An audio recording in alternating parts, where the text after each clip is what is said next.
Hello students, आज हम देखने वाले हैं कक्षा 10वीं का गणित।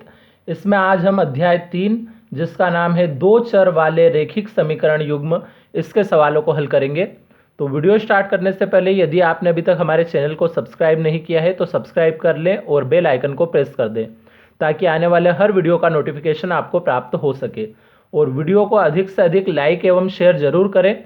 और अगर आपने अभी तक हमारे पिछले वीडियो नहीं देखे हैं तो डिस्क्रिप्शन में 10वीं गणित के सॉल्यूशन की प्लेलिस्ट की लिंक दी गई है, वहां से आप वो सारे वीडियो देख सकते हैं। तो शुरू करते हैं आज का ये सवाल। आज हम उदाहरण 16 को पढ़ने वाले हैं। उदाहरण 16 दिया है के किस मान के लिए निम्न रेखिक समीकरणों के युग्म के अपरिमित रूप से अनेक हल होंगे। तो हमें क्या करना है, के किस मान के लिए, मतलब के का मान ज्ञात करना है और कंडीशन कौन सी लगानी है, अपरिमित रूप से अनेक हल होंगे। तो सबसे पहले इसी कंडीशन के बारे में बात कर लेते हैं हम।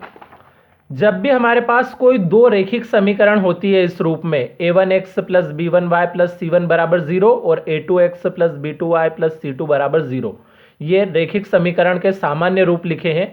आपको सवाल में a1 b1 c1 और a2 b2 c2 की जगह पे कोई संख्याएं मिलेगी। तो ये सामान्य रूप में दो चर वाली रेखिक समीकरणों के को लिख रखा है यहाँ पे। अब इनमें अद्वितीय हल के लिए कंडीशन क्या होती है, a1 बटे a2 बराबर नहीं है b1 बटे b2 के। कोई हल नहीं होगा के लिए कंडीशन क्या होती है, a1 बटे a2 बराबर है b1 बटे b2 बराबर नहीं है c1 बटे c2 के। और अपरिमित रूप से अनेक हल के लिए कंडीशन होती है a1 बटे a2 बराबर b1 बटे b2 बराबर c1 बटे c2। तो ये कंडीशन है, आपको याद रखनी है। अभी हमारा सवाल अपरिमित रूप से अनेक हल वाला है, मतलब ये तीसरे नंबर की कंडीशन हम यहां पे लगाएंगे। तो सबसे पहले तो हम क्या करेंगे, यहां पे ये जो दो रेखिक समीकरण दिए इन्हें हम लिखेंगे यहां पे। तो यहां लिख लेते हैं दी गई समीकरण। दी गई समीकरण क्या क्या है, एक तो है हमारे पास kx प्लस 3y माइनस के माइनस 3 बराबर 0, इसे हम समीकरण 1 बना देंगे। और दूसरी समीकरण दी है 12x प्लस के वाई माइनस के बराबर 0, ये समीकरण 2 बना देंगे। अब इन दोनों समीकरण की तुलना हम उन सामान्य समीकरण से करेंगे जो अभी हमने यहाँ पे देखी थी। तो ये जो दो सामान्य समीकरण थी, इन्हीं दोनों सामान्य समीकरण से हम इन दोनों समीकरण की तुलना करेंगे। तो यहाँ पे अब हम लाइन लिखेंगे, समीकरण 1 व 2 की तुलना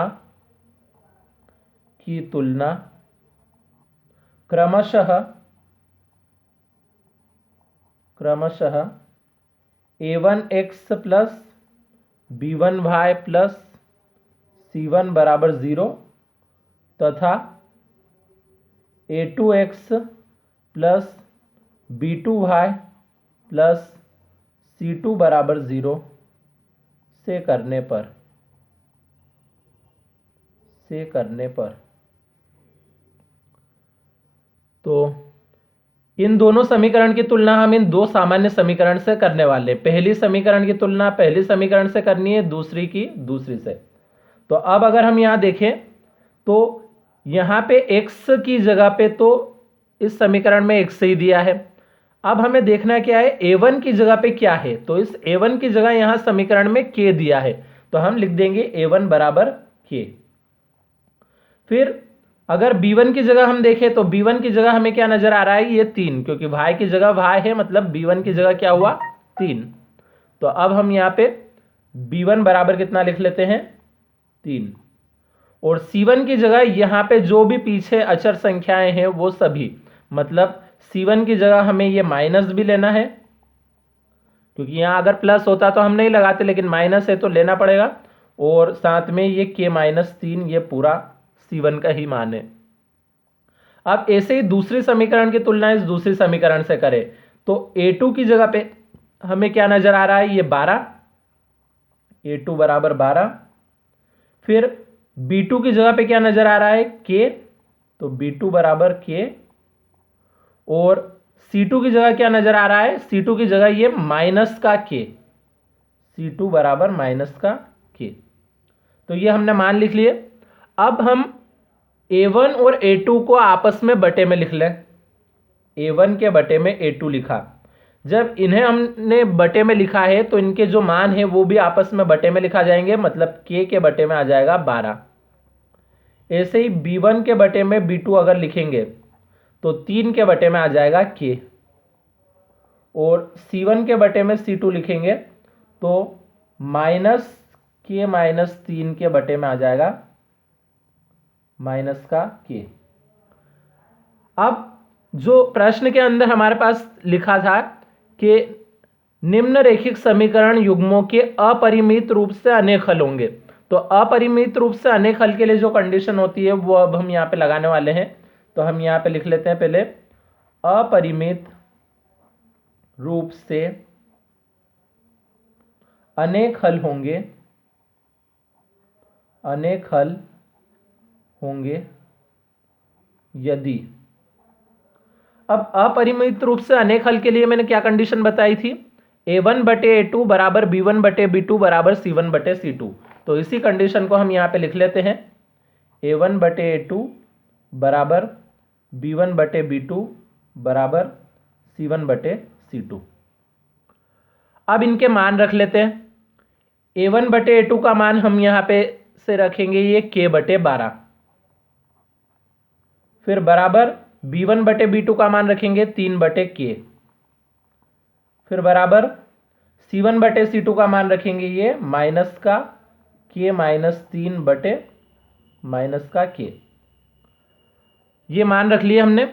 अब यहाँ पे ये 3 पद है, तीनों पद एक दूसरे के बराबर में लिखे हुए हैं, तो हम दो दो पदों को ले लेंगे। सबसे पहले हम ये प्रथम दो पदों को ले लेते हैं। तो यहाँ लिखते हैं हम प्रथम दो पद लेने पर। अब जब हम प्रथम दो पद लेंगे तो प्रथम दो पद कौन कौन से हैं हमारे पास, एक तो है k बटे 12 बराबर, दूसरा पद है ये 3 बटे k। ये हमने लिख लिया। अब क्रॉस गुणा कर देते हैं इनका, k का इस k में, 12 का 3 में। तो k का k में गुणा किया तो कितना आया k स्क्वायर, और बराबर में 12 का 3 में गुणा करेंगे तो 12 36। तो अब हम क्या करेंगे, यहां से ये स्क्वायर हटाएंगे। तो k पे से जब हमने स्क्वायर हटाया तो दूसरी तरफ प्लस माइनस और अंडर रूट लग जाएगा।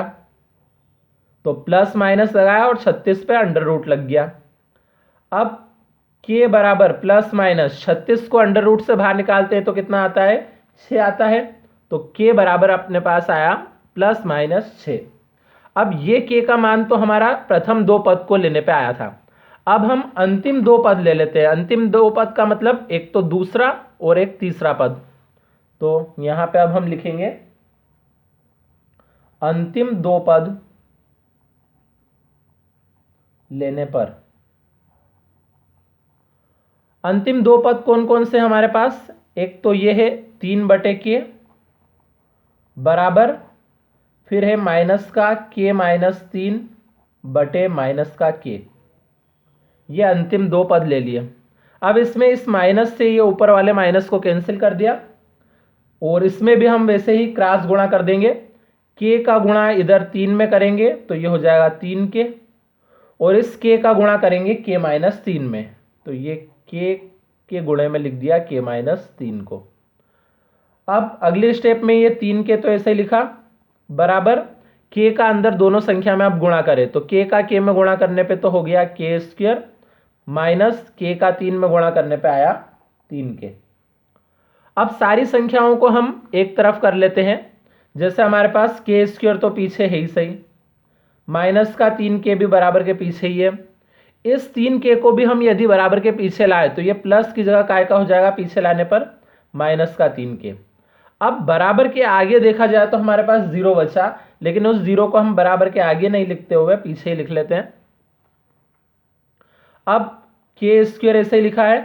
ये दोनों संख्या माइनस की है, 3k दोनों ही माइनस के हैं, मतलब ये जुड़ जाएंगे। 3k और 3k जुड़ के हो गए 6k, चिन्ह माइनस का ही रहेगा, बराबर 0। अब यहां से हम कॉमन ले लेंगे। इन दोनों में क्या कॉमन नजर आ रहा है हमें, k दोनों में है, तो k को कॉमन लिया। अब k पे यहाँ स्क्वायर था जिसमें से हमने एक ही k कॉमन लिया था, तो एक k अंदर बच जाएगा, और माइनस यहाँ से k कॉमन ले लिया था तो बचेगा 6, और बराबर में 0 था। अब एक बार तो हम इस k को 0 के बराबर रख देंगे और एक बार k माइनस 6 को 0 के बराबर। तो k के बराबर में 0 रखा तो यहाँ पे तो k का मान निकल गया, k बराबर 0। या फिर हम k माइनस 6 को जब 0 के बराबर रखेंगे तो यहाँ से k का मान क्या निकलेगा, k को अगर हम यहीं रखें तो 6 पीछे ले जाने पे ये माइनस की जगह हो जाएगा प्लस का 6। तो k के दो मान क्या क्या आए, k बराबर 0 और k बराबर 6। अब अगर हम यहाँ पे देखें तो जब हमने प्रथम दो पद लिए थे तब k के दो मान क्या क्या आए थे, एक प्लस का 6 और एक माइनस का 6। प्लस माइनस 6 का मतलब एक प्लस का 6 है और एक माइनस का 6, दो मान है यहाँ पे भी k के, और इसमें भी k के दो मान आए हैं, एक 0 और एक 6। तो अब हम ऐसा मान देख लेते हैं जो दोनों बार आया हो। तो दोनों बार कौन सा मान आया है k का, प्लस का 6 इसमें भी आया था और प्लस का 6 इसमें भी आया है, दोनों में आया है। तो हम यहाँ पे लिख देंगे k बराबर 6, k बराबर ये जो प्लस का 6 है ये दोनों प्रतिबंधों को संतुष्ट करता है,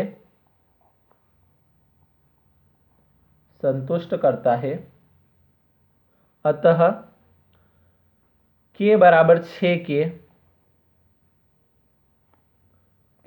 6 के लिए दिए गए समीकरण युग्म के अपरिमित रूप से अनेक हल है। तो k का ये जो मान था 6, ये दोनों प्रतिबंधों को संतुष्ट करता है, मतलब प्रथम दो पद लेने पे भी और बाद के दो पद लेने पे भी k का ये मान दोनों में आया था, तो दोनों प्रतिबंधों को संतुष्ट करता है। अतः ये जो k का मान 6 है ये ही दिए गए समीकरण युग्म के अपरिमित रूप से अनेक हल है। तो k बराबर 6 के लिए ही अपरिमित रूप से अनेक हल आएगा। तो ये हमारा यहाँ पे आंसर कंप्लीट हो चुका है। अब चाहे तो आप इसका स्क्रीनशॉट ले सकते हैं यहाँ से। तो ये पहले आप इतना स्क्रीनशॉट ले लीजिए यहाँ तक, फिर ये बचा हुआ हिस्सा, और उसके बाद ये यहाँ तक स्क्रीनशॉट ले लीजिए, और फिर ये पूरा लास्ट तक। तो ये सवाल हमारे यहाँ कंप्लीट हुआ है। अब अगले सवाल के लिए मिलते हैं अगले वीडियो में, तब तक के लिए धन्यवाद।